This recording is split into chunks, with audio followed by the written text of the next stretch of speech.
Hi everyone, welcome to probably the last Cisco U Theater session for this year. Appreciate everyone stayed that long. Today we're talking about ThousandEyes, and specifically I would like to show you how using ThousandEyes will simplify the process of analyzing an outage and actually realizing what's happening, what's the root cause.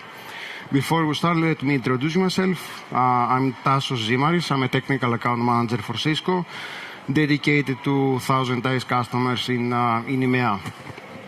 So, before we start, a few things maybe you heard already. Starting this year, attending sessions gives you Cisco CE credits that you can use towards your certification. To take those, make sure to get scanned in the entrance before or after the session will finish. And talking about certifications, if any of you is going after the CCNP Enterprise, please keep in mind that we have the specialization, the specialist exam for the called network assurance. That it's about, I would say, 60 to 70% the topics for these exams, it's about ThousandEyes. Things like platform architecture, the components, what tests we have, how to interpret the test results. And actually our agenda for today will overlap a lot with this. We are in introductory course, so I will start with introducing ThousandEyes. We will go over the platform overview, what tests we offer again. Briefly, I will show you internet insights, maybe some tips on how to troubleshoot alerts, and in the end we will have a demo. So, maybe in order to explain what is ThousandEyes, I would start with a challenge that we are solving. The challenge is that since many years we have transitioned in a different world, that everything is more fragmented, yes? So the applications, the workforce, the infrastructure, everything now it's more distributed. So probably data centers, some of them are in the cloud. Probably our employees or our customers are working from home and not from the office. And probably internet is the new network. So all this led to a situation where the external dependencies have grown. And at the same time, the visibility and control on these dependencies is shrinking. So this is the ideal what we want to offer to our customers or to our employees maybe, yes? So a seamless, almost direct connection. But the reality is somehow different. So between our offices, our infrastructure, or maybe our factories and the applications, we have connectivity networks, we have network services, and we have cloud providers, right? So all these introduce probably 1,000 possible points of failures, points that we normally don't have visibility over. And that's how ThousandEyes comes to the picture. So with ThousandEyes, we are able to visualize the services end to end. So we are able to show you a full picture of the path, hop by hop, going through networks that either we own, that are our own networks, or there are some third-party networks. At the same time, we collect information and we correlate this information for multiple layers. We start collecting metrics from our routing layer all the way to the application, and we can compare metrics like BGP path updates or packet loss or high response times, eventually enabling our teams that troubleshooting incidents to reach to a root cause analysis much faster. At the same time, we expand the visibility to the user level, as we discussed already now with employees working practically from everywhere, maybe from home or from outside. We are able to collect and see the user experience and have, again, a full end-to-end visibility. Now let's go over the platform overview to explain how everything works. So in ThousandEyes, we have this concept of agents. Agent is a piece of software who acts as the source of my testing. So the agent will send the probes to the targeting services, and based on the response, I will calculate my metrics. We have three types of agents. The first The most lightweight agent is the endpoint agent, which can be installed on user laptops, in PCs, in some occasions in VDIs, and recently also in Android devices, so maybe phones, or a lot of customers are using the Zebra scanners that they have the Android-based system. Then we have the enterprise agents. This is for more powerful monitoring. These are deployed inside the customer's network, so inside your infrastructure, and they give this what we call inside-out visibility. So since they are deployed in your network, you are responsible to maintain them, to provide any updates necessary. They can be installed in various ways. As an example, you can see we can put them in Cisco switches, routers, maybe as a virtual machine, as a Linux package, Docker container, even we can put them on a Raspberry Pi. And then third, we have the cloud agents. These agents have exactly the same capabilities with the enterprise agents, with the difference is that they are deployed on the public internet. We deploy them and we operate them. They are in ISPs all around the world. Here we say 1,057 agents. Maybe there are even more since I made these slides, so we constantly enrich this list. So the cloud agent will provide you what we call the outside-in visibility, or will give you the ability to test from locations that you don't own any infrastructure. So you can see the traffic from that locations. In a very high-level overview of how the flow is, you can see that we can put the agents in data centers, in branches, maybe in home where we have some employees. These agents, again, will act as the source of your testing, will send the probes, and when they calculate all the results and metrics, we'll upload them to our controllers, and then you just need access to an endpoint that you can log in with your account in ThousandEyes and see those results. So we talked about tests, so let's see what tests we are offering.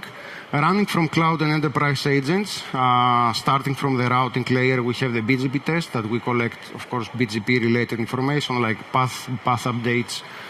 We can see with drone routes, we can see new announced routes. On the network layer, we can test the performance between an agent to a service or between two agents, and we collect network-related metrics such as packet loss, latency, jitter. On DNS, we offer 3 different tests with practically to evaluate the performance of a DNS server, like the reachability or the resolution time. For the web, we touch various technologies, from the simplest one to be the HTTP server, who will just check service availability, all the way maybe to multi-step transaction testing. And also we can test for voice. We can evaluate if a connection can be made with the SIP server test. And after this, we can check the performance of a packets exchange with the RTP stream.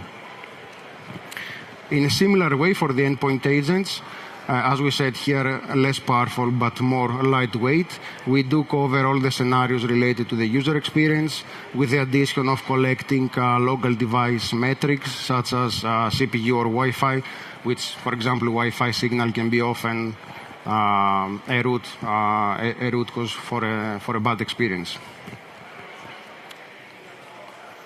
Good, so maybe now let's get into more details and see what kind of information we get from this test. So here we have a transaction test that it's also configured to collect routing and network layer metrics. We are testing against Microsoft Teams, so teams.microsoft.com. And starting from the routing layer, on the very right, we can see that the IP to which teams.microsoft.com resolves is part of this block of IPs. And of course, it's being announced first from the Microsoft Corporation network.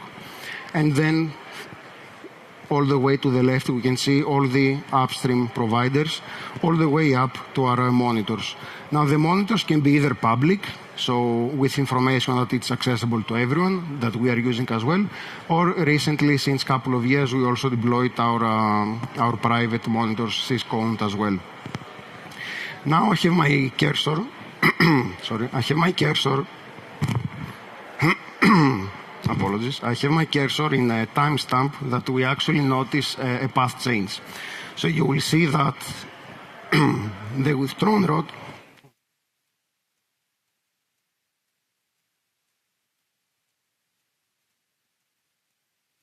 you will see that any withdrawn road will be indicated with dotted red line, and any newly advertised peering will be indicated with a solid red line. So here, if I would go one testing round to the left, I would see just the old route. So I would go after Microsoft Corporation, I would go through the LWL.com network. But now I see that this changed exactly at this point, and we're going through the Telecom Italia. Now, as an example, if I had any users in this location where the monitor is in Wilmington, and if they experienced any bad performance when it comes to Microsoft Teams, I could probably have a possible root cause that maybe some packet loss occurred at that point. The nice thing about it is that we also can create alerts for every metric that you see on the screen, also in the other layers. So one example is that we can create an alert that will trigger if the origin network will be different. So maybe this would be, let's say, an example of a BGP hijacking. Yes, since we expect that Microsoft Teams is always announced from the Microsoft networks. Moving now one layer up and going to the network layer, here we have two sets of measurements. We have the end-to-end metrics, firstly, which are based on TCP or ISMP probes. This is something that we can configure. On the TCP, we can also choose if the package will be a selective acknowledgement package or a SYN packet. The idea is that the agent will send a burst of 50 packets, and based on the responses, we will calculate the loss latency jitter.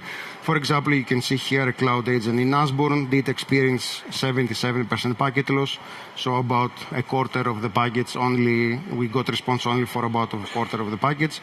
On the top, we do have the values in average, and on the bottom, we have a breakdown for the agents.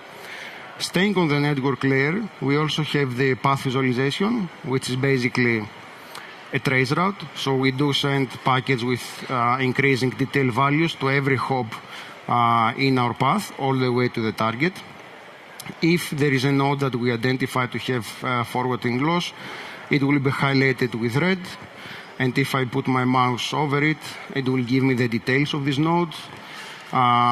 We will get the name if, of course, there is the reverse DNS there, but always we will get the IP addresses, the network, and the location. And we can use actually this information if we want to escalate or to open any ticket to any ISP. Now, going again one layer above, on the web layer, we have the classic HTTP server test. Here the test will just use a curl request to query the target. And based on the responses, we are able to break down the phases by status. So we can see that in this example, I have about 10 agents. All of them are able to resolve the target. All of them are able to do the TCP handshake. One of them will fail. It will not establish the TLS session. And so the rest that will succeed will continue. Send and receive, practically, it means that we are calculating the time to send and receive the first byte. And eventually on the HTTP request, we get the response code. Moving on the table view, we have again a nice breakdown, and we can see more specifically which agent had what error.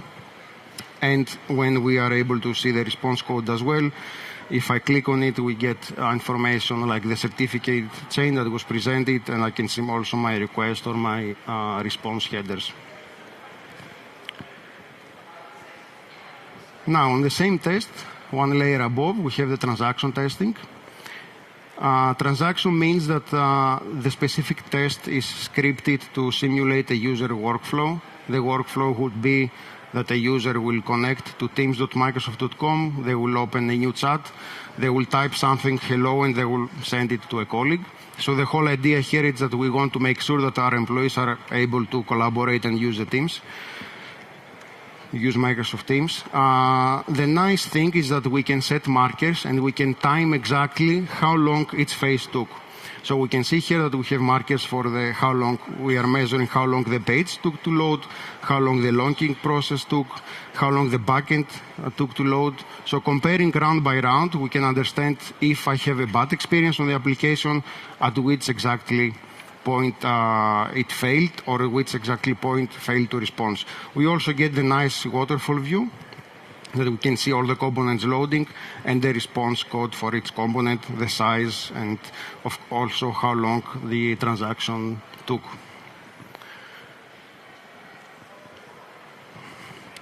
Another tool that we have in ThousandEyes is Internet Insights. Internet Insights, it's a powerful tool that will give us a live view of any ongoing outage, either we're talking about applications or networks.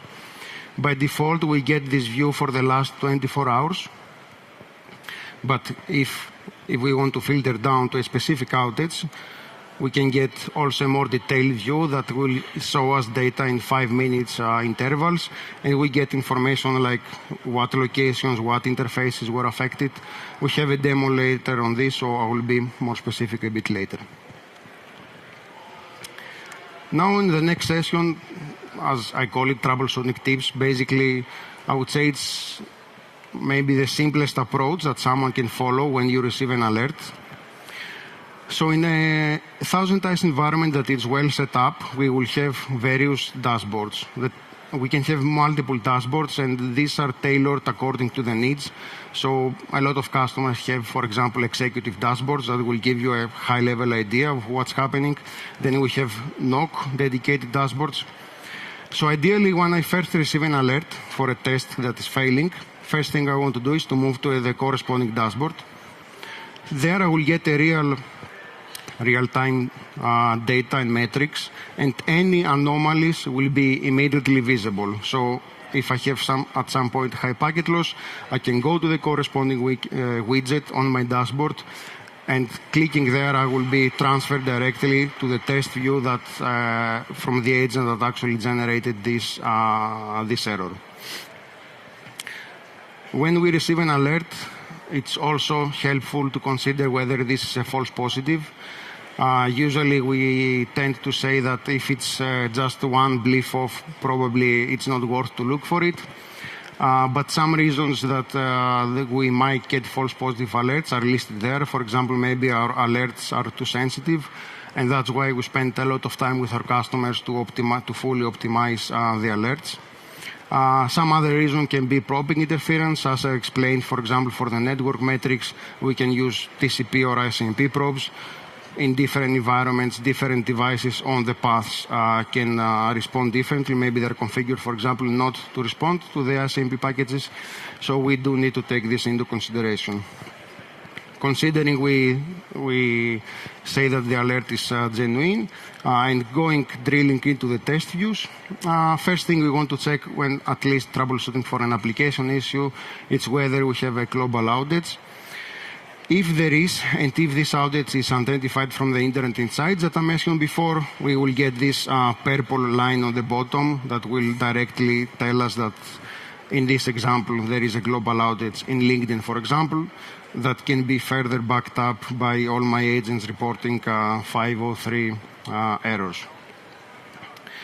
Moving on, if it's not something global, but if it's restricted on a specific location, we should consider regional ISP issues. And in this case, maybe our first step would be indeed to reach to an ISP provider and say we're affected, using results or screenshots actually from ThousandEyes to their support team. Drilling further, we want to understand with what type of error we're dealing. This is what we saw before. For example, if I see a DNS error, I already know I should reach to my DNS team, and I don't need to spend time to involve other teams as well. Or if I see an error on the HTTP response code, something in the 500s, I already know this is an application issue, so I immediately have my answer. If I see something in the 400s, I know that probably maybe I'm using, for example, auth credentials, or that this service requires authentication. Lastly, Cisco ThousandEyes is fully integrated with AI Assistant. It is available through the user interface in our web platform. You can see here as an example, you will always be prompted with 4 basic prompts, but you can also chat to it. Here, for example, I did ask AI assistant to help me troubleshoot a specific application. I provided the timestamp, and it will go through the test and give me a full analysis on the starting problem on the application layer and then moving to the network layer as well. Of course, what we always say is that, as with every AI tool, you should really know your stuff, so you will not be confused with what maybe the AI assistant will give you. Next, we have a demo, and let me bring it on the screen. So this demo, or actually this example, refers to the AWS outage that happened on 20th of October. Probably a lot of you remember this, as it did last for about 15 hours and it did affect multiple applications. So post the incident, AWS, they did reveal that the issue was something within their DynamoDB database and the DNS automated system, which in this case we are mostly concerned how we would see it from ThousandEyes. But so moving into the Internet Insights, again we have two separate views: one for application outages and then for network outages. Coming at about 8 UTC.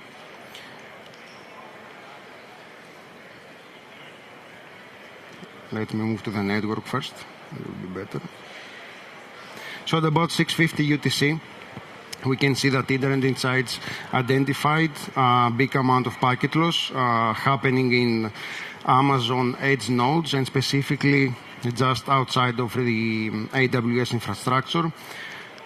With this, we can immediately say that our networks or any intermediate networks are not to be blamed, but we can understand directly that it's an Amazon issue. Hovering over this highlighted red icon, we can see in this testing round at least which networks were exactly impacted. So we can see that on the left we do have interfaces in the United States, in Brazil, in France. Basically all of the world was affected. And on the right side we can see as well that 19 destination interfaces in Amazon were affected as well. Coming to the timeline view, we can see how actually this outage was unfolded. So it seems that after 1 hour, if we were watching this outage live at this time and imagining that we cannot see everything on the right, it would seem that services were restored. However, if you move to the application outage, exactly on the same timestamp that the network services seem to be restored, we can see that applications started being affected. We can see, for example, that Slack, which we know is hosted in AWS, did face a number of HTTP server timeouts. Specifically, 96% was just timeout, then 2% was an error in the 500s. So this would mean actually that indeed we face some kind of restoration of services. So probably some requests were reaching to AWS, but then the servers were not able to serve those requests, probably due to overload.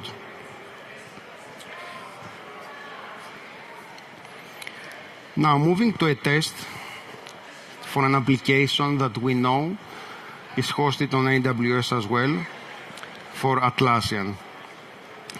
So this application was affected as well, and the idea here is to see how from a single test view we were able to identify what's happening. So we can see that at the same time, at around 7 UTC, this test starts reporting dropped availability.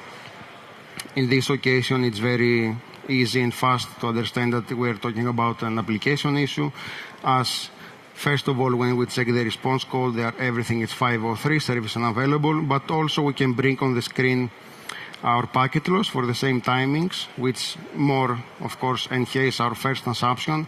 We don't see any packet loss when the availability is on the zero even. So with confidence, we can say that it's an issue on the server side.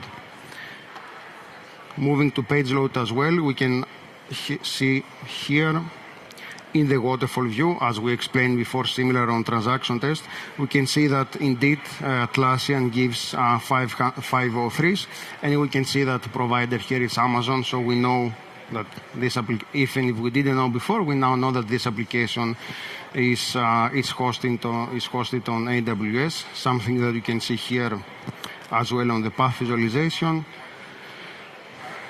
The target IP does resolve in a node in AWS CloudFront, the CDN solution for Amazon. So in both of these occasions, even if we have a test that was affected, or if we're just using Internet Insights, we see that in quite a small time we're able to understand what is the issue, who to blame, and what further actions we may take. For example, we can send, if there is an application that we are using in the company, if let's say it's Workday, we can send an email to our employees that Workday is done, we know it, just don't open any more tickets, for example. Then I have also one more test to show you. This time it's not an outage, but more like an application incident. So again, we are testing against Teams chat, and we're doing a transaction test. So in the beginning of the incident, we see that on the map view, we can see that on the first round, I do have one agent in Ashburn that is affected and does report an SSL error. And while I move through the incident, maybe then a second agent is affected as well. Let me just put it here.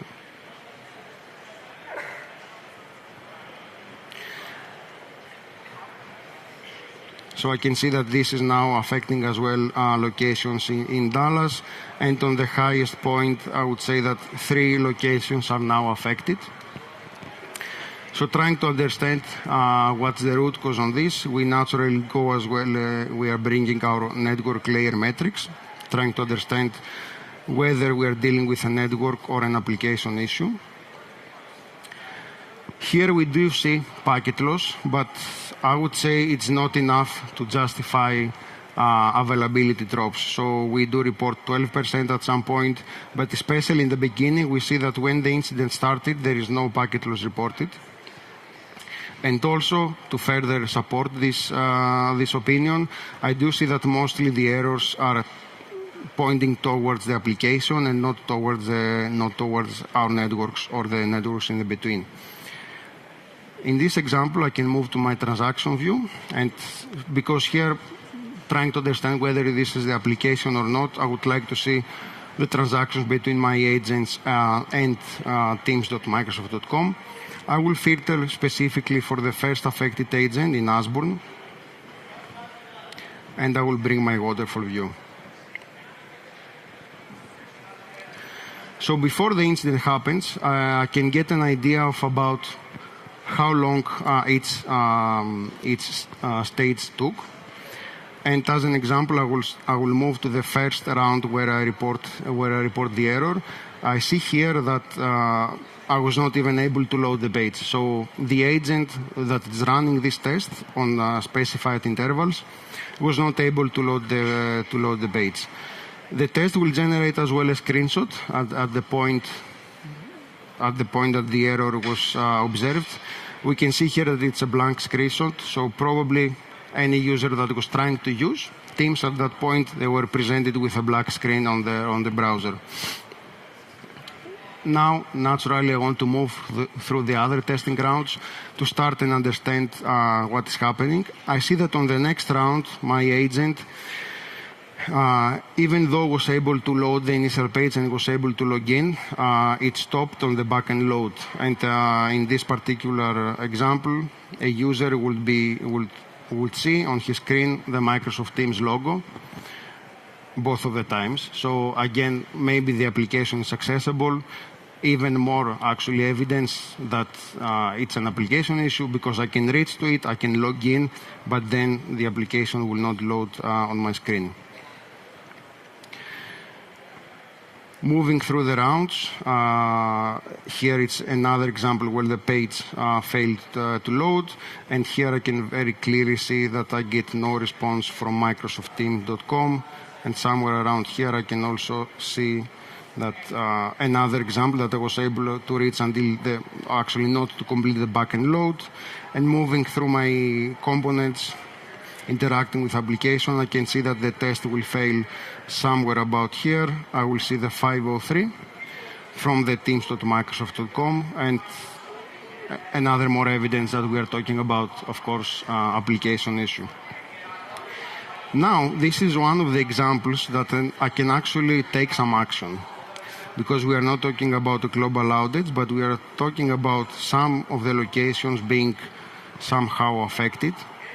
So if I was, let's say, a network administrator, and I would be in my company and start receiving complaints about Teams not working, I can see not only what's not working, but where Teams is accessible. So I can start routing my users towards this location, which maybe, yes, it will add some latency to their experience, but they will have a working application. One question that maybe comes, as you see the screen, it's, since we already concluded that we are talking for an application issue, why do we see packet loss here? And it cannot be a coincidence, because the packet loss does appear on the same timings with availability drops, so it's certainly connected. We already said that it's not the root cause, but what we suppose here is that it's a consequence of the issue. And what I mean by this is that probably when the incident started, there was some extra traffic on the links. So maybe, let's say, the users will try to log in, so they were trying constantly to refresh the page. Maybe there was some automation in place that was failing and also was trying to reestablish. So what we suppose that happened here is that the links were saturated. One more thing to support this is that the packet loss is located closer to the server and not to the source. So we do believe that the links were saturated, and this caused some traffic to be dropped. So we can probably safely say that the packet loss here, it comes as the aftermath of the actual issue, and it's not the actual root cause. These two examples I had for the demo. So question here is that if you have any questions or if any comments, or everything is clear. If everything is, yeah. I cannot hear.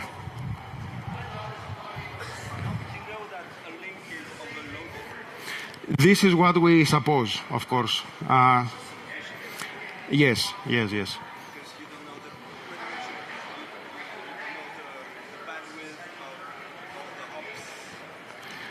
Yes, in this occasion, this is what we suppose. We suppose that there is extra traffic, because when there is a packet loss, most probably there is a saturated link, yes? And here the symptoms do match. Yeah.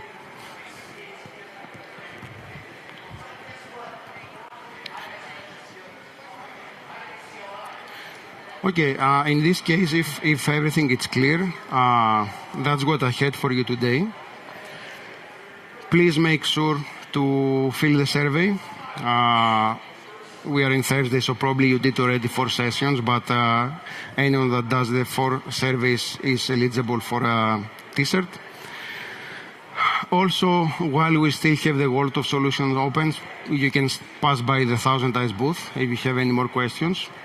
Feel free to reach if you have any use case that you think that ThousandEyes could help you monitor and you don't know how to. I would be happy to assist. And yeah, that's all. Yeah.